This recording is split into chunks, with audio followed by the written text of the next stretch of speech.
Hello friends, Radhe Radhe. आप सभी लोग कैसे हैं? आशा करती हूँ कि हमारे भगवान जी की कृपा से आप सभी लोग अच्छे होंगे, स्वस्थ होंगे, मस्त होंगे। तो आज की वीडियो में हम जानेंगे भानु विजया सप्तमी कब पड़ रही है। तो आज की वीडियो में हम यही बताएंगे कि कब पड़ रही है और हमें व्रत उठाना चाहिए या नहीं उठाना चाहिए, इस व्रत को करने से हमें क्या क्या फल मिलते हैं और हमें इस व्रत में क्या करना चाहिए, क्या नहीं करना चाहिए। तो ये सभी महत्वपूर्ण बातें आपको इस वीडियो में बताएंगे। तो चलिए वीडियो को शुरू करते हैं। तो सबसे पहले यही बताएंगे मित्रों कि 2024 में जो अब की रविवारी सप्तमी पड़ रही है, इस दिन महासंयोग बन रहा है। हर समय नहीं आता है, वैसे तो साल में कई सप्तमी आती है, रविवारी सप्तमी, लेकिन विजया सप्तमी नहीं आती है। ये बहुत महासंयोग से आती है। तो इसमें हमें सभी को व्रत करना चाहिए और यदि नहीं कर सकते हैं जो, वो उस दिन अन्न ना खाएं। यदि अन्न खाएं तो उसमें नमक ना खाएं। जैसे आप व्रत भले ना रखें लेकिन उस दिन अन्न ना खाएं, फल खा के ही ऐसे रहें। और जैसे आप अन्न खाना चाहते हैं तो खाइए, लेकिन बिना नमक का खाना चाहिए। ये बहुत पुण्य फल देता है। और ये जो विजया सप्तमी का महासंयोग बन रहा है, ये है 8 दिसंबर को मित्रों, 8 दिसंबर को पड़ रहा है। और हम आप सभी को बताएंगे इसमें, जिनको अपना दुर्भाग्य खत्म करके सौभाग्य में बदलना है, उनके लिए 8 दिसंबर बहुत महत्वपूर्ण है। 8 दिसंबर को रविवार है जो कि भानु विजया सप्तमी का महासंयोग बन रहा है। यह शुक्ल पक्ष की सप्तमी है जो रविवार के दिन पड़ रही है 8 दिसंबर को। उसे विजया सप्तमी भी कहते हैं। इस सप्तमी में जो भी कार्य करते हैं वह अक्षय में बदल जाता है। जैसे सूर्य ग्रहण में हम कोई भी सत्कर्म करते हैं तो वो अक्षय में बदल जाता है। कई हमें जैसे 10 करोड़ गुना पुण्य फल प्राप्त होता है और वो हमारे जन्म जन्मांतर में कभी वो ख़त्म नहीं होता है। और जैसे ये रविवारी सप्तमी का पूजन आप करते हैं, व्रत रखते हैं, तो इसमें आप जो भी कार्य करेंगे उसका पुण्य फल तो आपको मिलेगा ही मिलेगा, लेकिन वो कुछ दिन में ख़त्म हो जाता है। लेकिन जो विजया सप्तमी महासंयोग बन रहा है 8 दिसंबर को, वो है अक्षय में बदल जाता। इस दिन का किया गया व्रत, दान, पुण्य, कोई भी सत्कर्म आप करेंगे, ये सब आपको अक्षय में बदल देगा। ये कभी खत्म नहीं होगा, आपके जन्म जन्मांतर में कभी भी नहीं ख़त्म होने वाला है। तो इस दिन हमें ज़रूर करना है। जो कभी नहीं करते हैं उनको भी करना। आप कोई भी रविवार करें या ना करें, लेकिन इस रविवार को सभी को व्रत रखना चाहिए।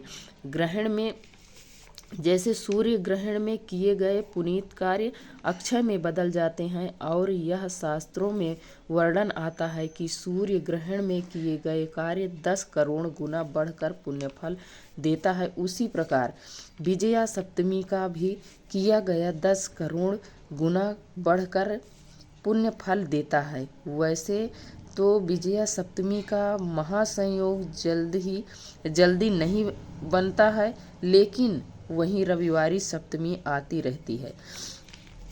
तो मित्रों, हम आपको इस वीडियो में बताएंगे, आप अपने कानों से सुने। ये श्री कृष्ण भगवान युधिष्ठिर से कह रहे हैं इस विजया सप्तमी रविवार के बारे में। भगवान श्री कृष्ण युधिष्ठिर से कह रहे हैं, तो सुनिए क्या कह रहे हैं। रविवारी सप्तमी पर जो दान पुण्य करते हैं वह पुण्य देकर नाश हो जाता है, और वहीं पर विजया सप्तमी पर किया गया दान पुण्य वह अक्षय देता है। यहाँ तक कि लोक परलोक तक जन्म जन्मांतर तक फल देता है।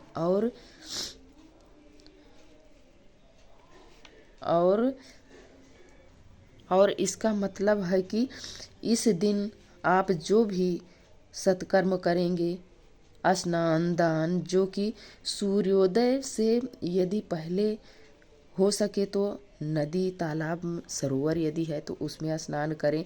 नहीं, जो घर के जल से आप स्नान कर रहे हैं उसमें थोड़ा सा गंगा जल मिश्रित जल से आप स्नान करें। और इस दिन का बहुत बड़ा महत्व बताया गया। यदि आप दही मालिश करके नहाते हैं, दूध डालकर आप नहाते हैं, नहाने से स्नान करें, पुण्यदायक स्नान है।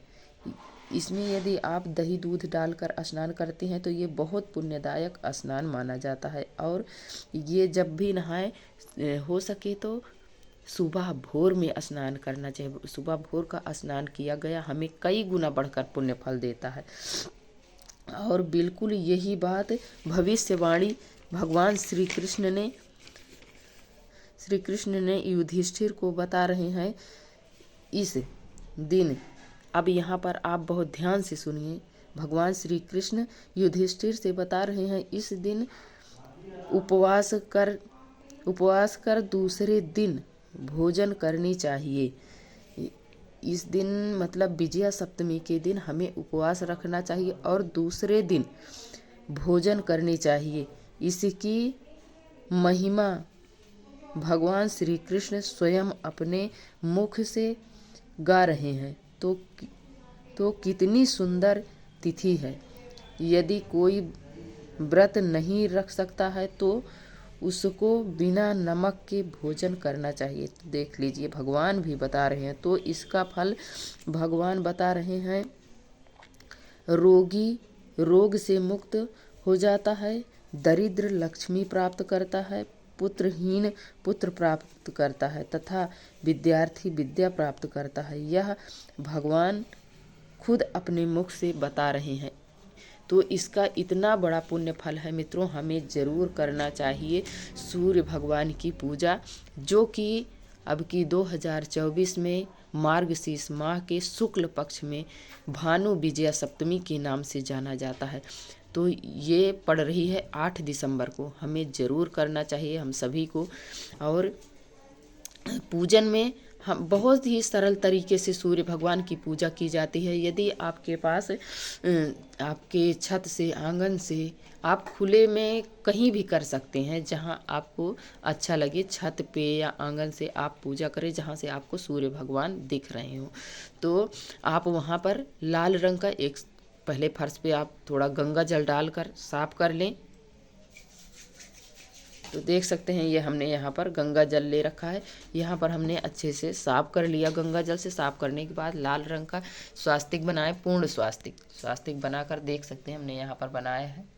4 बिंदी रखी है, दोनों साइड 2-2 लाइनें हैं, तभी पूर्ण स्वास्तिक माना जाता है। तो बनाकर फिर हम कोई भी पूजा करें उसमें बिना गणेश भगवान की पूजा किए बिना आपका कोई भी पुण्य फल प्राप्त नहीं होता है। तो हमें ज़रूर करना चाहिए। यदि आपके पास गणेश जी हैं तो गणेश जी बिठा लीजिए, नहीं है तो आप गाय के गोबर का भी बना सकते हैं, सुपारी का भी बना सकते हैं। तो आप बनाकर वहाँ पर गणेश जी को भी विराजमान कर लीजिए।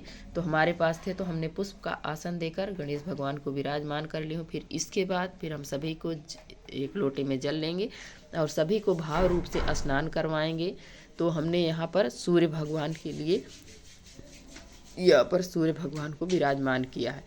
तो भाव रूप से हम मन से अपने सूर्य भगवान को यहाँ पर विराजमान किया। फिर हम उन्हें भाव रूप से सभी को स्नान कराएंगे। स्नान कराने के बाद सबको हम कुमकुम, देख सकते हैं कि सूर्य भगवान को लाल रंग बहुत प्रिय है, उनकी पूजा में लाल से ही किया जाता है। तो हमने यहाँ पर कुमकुम से भगवान जी को तिलक किया है। और गणेश भगवान को भी हमने देख सकते हैं लाल रंग से तिलक किया है। फिर इसके बाद हम सभी को कलावा समर्पित किए हैं, वस्त्र स्वरूप गणेश भगवान को भी और यहाँ सूर्य भगवान को भी। इसके बाद फिर हम सभी को पुष्प समर्पित करेंगे, सभी को अक्षत समर्पित करेंगे। करने के बाद हम सबको धूप दिखाएंगे। तो देख सकते हैं हमने यहाँ पर धूप जला लिया है, धूप जलाएंगे और आरती दिखाएंगे। सूर्य भगवान की आरती यदि आपको याद है तो आप आरती गाइए, नहीं याद है तो आप एक पुस्तक ले लीजिए, उसमें रहती है सूर्य भगवान की आरती करें। आरती करने के बाद फिर जब हम सूर्य भगवान को अर्घ दें तो अर्घ में हमें गुड़ या कुमकुम, लाल रंग का चंदन डालकर ही हम सूर्य भगवान को अर्घ देंगे। अर्घ देते समय इस पूजा में हमें सूर्य भगवान को अर्घ अवश्य देना चाहिए सभी को। और जब हम अर्घ देने लगे तो हमें 5 मंत्र तो जरूर आना चाहिए। यदि नहीं आता है तो आप 12 बार सूर्य भगवान का नाम लेते हुए जल को गिराएंगे, और जब अर्घ देंगे तो हमारे चरण पे वो जल नहीं आना चाहिए। तो आप एक बड़ा सा कोई पात्र रख लीजिए, बाल्टी या टब वगैरह, फिर उसमें आप सूर्य भगवान को अर्घ दीजिए।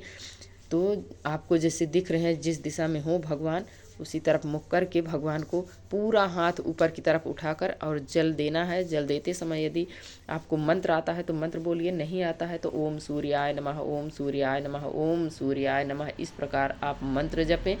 यदि आपको मंत्र आता है तो ठीक है, तो 5 मंत्र जरूर बोलना चाहिए। ओम सूर्याय नमः, ओम मित्राय नमः, ओम खगे खगाय नमः, ओम भास्कराय नमः, ओम आदित्याय नमः, ओम सूर्याय नमः, ओम सूर्याय नमः। ओम, जब तक आपका जल ना खत्म हो तब तक आप बोलते रहे। ओम सूर्याय नमः, ओम आदित्याय नमः, ओम भौमाय नमः, ओम खगे खगाय नमः, ओम मित्राय नमः, ओम भास्कराय नमः। इस प्रकार से आप मंत्र बोलते रहिए। बोलने के बाद जब हम जल दे देंगे, सूर्य भगवान को अर्घ दे देंगे, फिर उसके बाद हम हाथ जोड़कर प्रभु से प्रार्थना करेंगे, हे प्रभु, जैसे आपने अंधकार को हटाकर प्रकाश में बदल दिया है प्रभु, उसी प्रकार से मेरे अंदर के अंधकार को हटाकर परम ज्योति जगा दीजिए प्रभु। जय सूर्य नारायण, जय सूर्य नारायण, जय सूर्य नारायण भगवान। इस प्रकार से हम उनसे हाथ जोड़कर प्रार्थना करेंगे। करने के बाद फिर हम अपना जो भी आपको पूजा करने के बाद जो भी आप फलाहार लेना चाहते हैं वो आप फलाहार कर सकते हैं, लेकिन इस दिन नमक का कोई भी चीज़ नहीं ग्रहण करना चाहिए हमको। जैसे आलू वगैरह आप बना के खा लेते हैं नमक डाल के, नहीं, बिल्कुल नहीं, नमक बिल्कुल नहीं खाना चाहिए।